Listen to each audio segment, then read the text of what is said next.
তো বন্ধুরা এখন আমি এসে গেছি আমার সেই ক্ষেতের ধারে। ক্ষেতের সৌন্দর্য এখন কিন্তু খুব সুন্দর, চারদিকে সবুজ সবুজ সবুজ। এখন মেঘলা আবহাওয়া, আর কালকের থেকে হালকা হালকা করে বৃষ্টি হচ্ছে। চাষি ভাইদের এখন বৃষ্টির একটা বিরাট বড় দরকার ছিল, তো সেই উপরওয়ালা একবার কাল রাত্রে থেকে জল দিচ্ছে। খুব সুন্দর লাগছে এখন কিন্তু। দেখো বন্ধুরা, ধানগুলো কীরকম হাওয়ায় নড়ছে। আশা করি নিশ্চয়ই ভালো লাগবে আমার এই ভিডিওটা।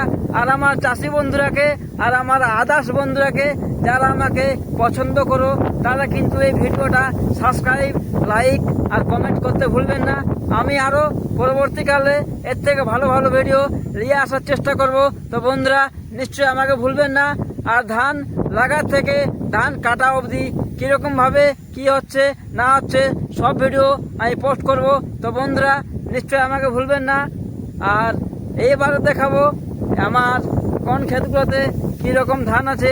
তো বন্ধুরা এই দেখো, এই ক্ষেতটা যে জানি না ক্ষেতটা কেন লাল হয়ে গেছে। আপনাদের কাছে যদি কোনো সলিউশন থাকে তাহলে নিশ্চয়ই বলবেন ক্ষেতটা লাল হওয়ার কারণটা কি। আর বন্ধুরা দেখো, এই ক্ষেতটা কিন্তু লাল হয় না, ক্ষেতটা সবুজ আছে। তো জানি না এই ক্ষেতটা লাল হয়েছে কেন। তো এই ক্ষেতটা লাল হওয়ার যদি কোনো আপনাদের কাছে